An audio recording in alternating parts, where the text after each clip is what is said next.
आप सभी को कभी न कभी छींक तो आती ही होगी।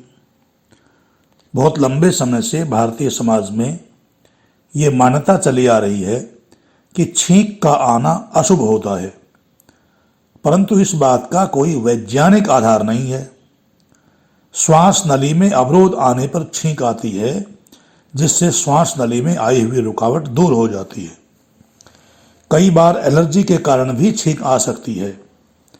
घर में सब्जी आदि में मिर्च मसालों का छौंक लगाया जाता है, तब भी बहुत छींकें आती हैं। जुकाम के आरंभ में भी छींक आती है। छींक आने का शुभ अशुभ से कोई संबंध नहीं है। सब्सक्राइब कर लें ताकि नई नई ज्ञान की बातें आपको नियमित प्राप्त होती रहें। धन्यवाद।